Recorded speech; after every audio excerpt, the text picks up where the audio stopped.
Okay, so I'm going to have a little bit of fun with this one. Someone actually, of course, threw out if I would do Green Hornet Batman. Again, this is TV and movie. TV, movie. So I'm not going to get into the comics, because that's going to take a lot longer to go through these different iterations. So, of course, we're going to get first one with the TV version. My wife and I actually watched all of the Green Hornet TV episodes before the Seth Rogen film came out. And Green Hornet, like the 60s show, it's amazing. It is so well done. Now you contrast that to Batman. Of course, they did overlap every now and then. The 60s? Yeah, because I remember they did like Batman 66, where they did a version of it. But anyways, these of course are, well, no, because then they make these films over 50 years old. And I watched them when I was younger. So these are probably late 70s. Someone in the comments will fill it in and call me an idiot and a whole bunch of other profanities. But watching all of the Green Hornet was fantastic. Now, when you watch the Batman, the Adam West show now, it looks really bad. It does. It looks bad because you're watching it now. When you watched it when it was going on, man, it was great. Over the top, bright, colorful, flashy. So we're looking at these two. We're looking at Van Williams' Green Hornet. I love just how basic that costume is. That's a really good pulp era where all you needed was a domino mask and you wore like a nice hat and a suit. And that was pretty much how you were as a superhero. That's why when you look at people like the Spirit and the Shadow, you see a very similar sort of design and dress. Because they were fighting crime, but while at the same time trying to be kind of stylish. Of course, Adam West Batman is the bluish, purple, light gray sort of color tone to him. Very bright and flashy. Now, in contrast, when they did the movies, Green Hornet with Seth Rogen took it a comedic route, where Batman, using Christian Bale Batman, did it in a much more serious tone. So we'll get into these the same way that I normally do. You know, if it's 5 to 4, person 5 more likely will win. Person with 4, you could win, depending on how you want to really truly gauge that. So here we go. And again, this is the theoretical comment of fictional characters. There's no reason to stream profanities and get all bent out of shape over it. It's the opinion of a random person who has access to a webcam and spent the time to make a YouTube channel and find pictures of people. So here we go. Intelligence. You know, I'll probably get it for this one. I'm going to give it to Batman because he was very good at picking up the most random things, and he developed a tremendous amount of weaponry. Tremendous amount of weaponry. You're probably thinking, well, the reason why Batman figured it out was always plot convenience. Yes, there's more detective work in Green Hornet, but the stuff that Batman was building and creating demonstrates the heightened level of intelligence, fighting ability. Same with strength. If you watched Green Hornet, there was a lot more focus on more realistic sort of combat situations. And when you looked at the way Van Williams carried himself, he carried himself like a pretty good-sized individual. Not to mention the fact that he also had Kato as a sidekick. But he definitely, there's much more of a focus on a realistic style of fighting. It wasn't biff, boom, pow, na na na na na na na na na na. You know, I taught my daughter likes Batman, so I taught her the na na na na na na na na na. Then she go Batman. It's adorable, but definitely more focus on a more realistic style of fighting. And he's a much physically larger individual. Speed. Green Hornet almost never ran. He didn't. He normally found somebody, got to close quarters, and he would physically overpower and beat most of his opponents. He never really had to run. Batman ran a lot. And no offense, Adam West, it's a goofy run. Not like Steven Seagal. Watch the Steven Seagal movie and watch him run like it's, but Batman, lighter costume, more maneuverability, definitely have a speed advantage. Durability. You can tell both of them worked out. You can also tell, too, that if these two guys got into an actual fight, Van Williams essentially was a much more physical character, much more physical role. So you could tell that he could pretty easily outlast Batman. Invulnerability, same thing. If you look at the Batman costume, he's just wearing a single layer of cloth. You know, there is no preference of body armor or stylized of body armor. Even if you were to say Green Hornet's wearing just cloth, he's got a shirt, he's got an overcoat. He actually is wearing physically more clothing than what you see Batman wearing. Energy projection. The Hornet sting. And occasionally he would use guns. But the Hornet sting was able to knock out people, break open doors. It was pretty much he carried a Deus Ex Machina cane. It was like, I need to shock you. And he starts something. And he blow a lock. So if you were to hit Batman with this, that's it. This fight's done. It's a bam. You're done. Versatility. Come on. Bat shark repellent. Bat bombs. Batarangs. Batman, Adam West era, pretty much had anything you could think of on him. His utility belt was almost like even an Acme store strapped to his waist, which is also why I'll give him the X factor on this as well. If there's ever a character who could probably figure out how to defeat a more physically superior opponent, it'd be Batman. He probably had some sort of, random bat device that could probably have done a good job disabling Van Williams' Green Hornet. Yes, more, they did actually meet together. They had a couple of crossovers. Ironically for the crossover, Kato and Robin were supposed to fight, and Robin was supposed to win. And nobody, I mean nobody, could ever picture Burt Ward beating Bruce Lee. Sorry. Maybe he could now. And I think Bruce Lee probably still win now. So round 1 goes to Green Hornet. Round 2.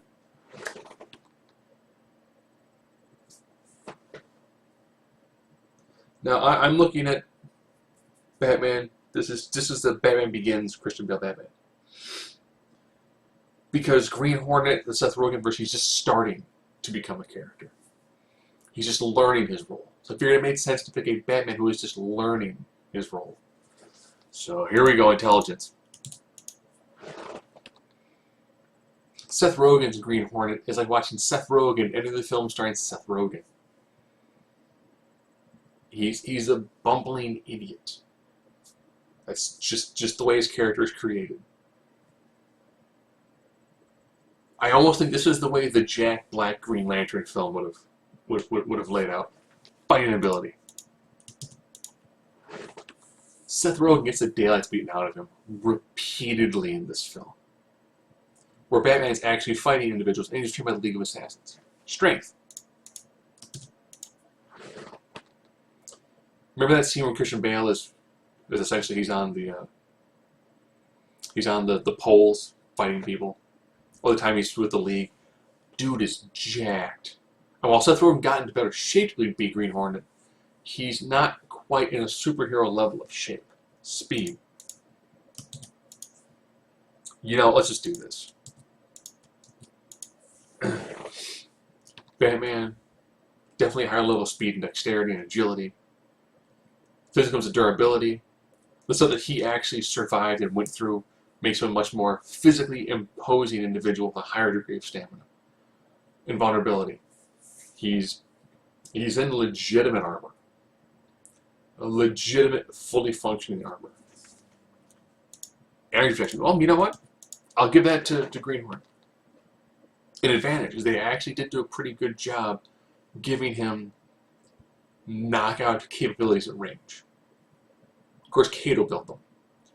Kato pretty much became well, it's almost like if you had Green Hornet and Batman, but Batman was played by Kato. He had a direct knockout gas, which could work for quite a significant amount of time. And by this time, Batman didn't quite have those sort of You know, he had some basic stuff, but nothing to that level.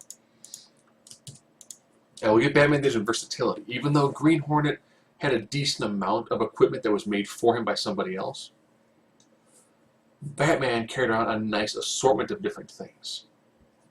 You know, beyond just having the batarangs and other things of that nature, he also had the things to summon bats.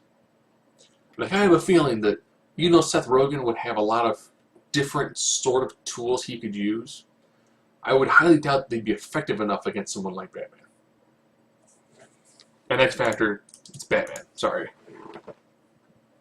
The fact that these two were to meet in an alley, Rogen's going to try to do a couple of, like random jokes to try to lighten the mood. And he's going to hear that heavy, gravelly voice of Christian Bale. Where are they wrong? Why are you dressed like green? I am the night. I am Batman. And that's kind of a grating thing. And I feel he's going to go to reach for something, and he's going to probably get stabbed with something. He's going to freak out, start to run, and Batman is going to just flat out own him. You've got one guy who isn't really cut out for the work that he's trying to do, but he's trying. And he's got virtually no experience, versus a guy who spent almost a decade learning the criminal mind, suffering, and learning for his craft. So as of right now, we are tied up. One Batman, one Green Hornet. To finish up, with sidekicks. Good old sidekicks. That's right. We're going to go Bruce Lee Kato versus Burt Ward Robin.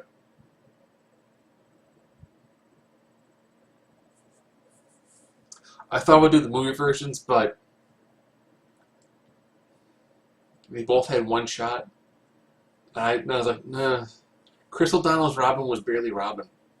And I've been dying to do some sort of fight with frickin' Bruce Lee. Oh, Bruce Lee. He did some phenomenal philosophy books. He's about as true as you get the idea of a samurai as I think we've probably had in modern times. An amazing fighter, wise individual. His philosophy books are just fantastic. His creation of Jeet Kune Do is just, it's an amazing martial art. His devastation with the 1-inch punch, that means from 1 inch away, so that's pretty much, take like your first set of knuckles, something like this, that's the distance he had, and he could knock somebody down with it. He studied a lot of fencing to figure out how to do the most powerful move, which is a straight punch. Not a hook, because while you get more momentum, you lose a lot of speed to just whoom. That's one simple, straight, hard fist, punch your opponent, but you're in behind them, so you're punching through your opponent with all of your force and all of your might, driving them essentially into the ground or unconscious. His books on self-defense are wicked. Oh, get a chance, just flip through one of them and you'll be like, wow. He was one of those like, oh, I'm going to knock you out. No, he was one of those like, I'm going to break some of your bones so you can't come after me because you can't walk. Tough individual. So, Kato and Robin.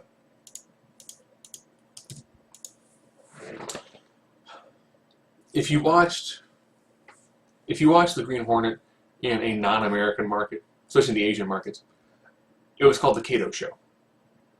More focus on him. He was, while in the American market, he was kind of viewed as a sidekick, but he was definitely viewed as an equal.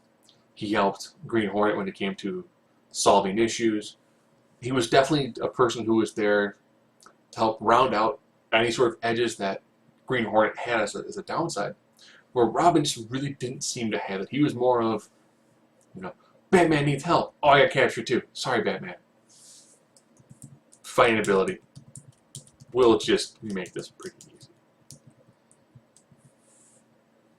Bruce Lee, physical specimen. He is not getting tired. He is... There are some fights where he's so fast he's a blur. The raw footage is him as a blur. Think about that, the blur. He doesn't look like he was very big, but look at the old photos of him when he's flexing. He almost triples in size. While he was writing books he was wearing electric muscle stimulators. So he'd be typing on an actual typewriter while his muscles fire. You know, like one hand, upside down push-ups. It's like a paragon of physical fitness. And comes to invulnerability. It's like what Robin's got on. From bicep to wrist, fully exposed. From, he's wearing underwear. I mean, that's about as physically exposed as you can get. Kato, again, form-fitting clothes. The only spots you really could see is like ear, chin, nose. That was it. Energy projection. You know, I'll give this...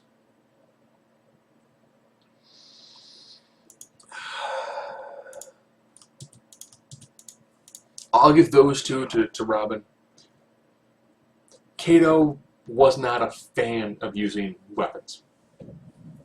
But Bruce Lee, he is a weapon. If they're to make a video game and you get to wield somebody as a weapon, it would probably be Bruce Lee or Chuck Norris would be your one-shot kill on everything. Want to beat the boss in one move? Summon Bruce Lee. Straight punch. Done. He didn't need a weapon. He is the weapon. X Factor against Bruce Lee. Robin only has the chance of beating Bruce Lee if this fight is at range. He's able to throw enough random stuff, and he's got some sort of bat knockout Kato pill that he can use. He's got to hope that it actually affects Kato. So looking at the movie and TV versions, you know, Hornet takes it when it comes to the TV. Batman takes it when it comes to the movie. And the battle of the sidekicks, it's Kato. Doesn't matter if you're looking at a movie or the TV, Kato actually destroys the live-action versions of Robin.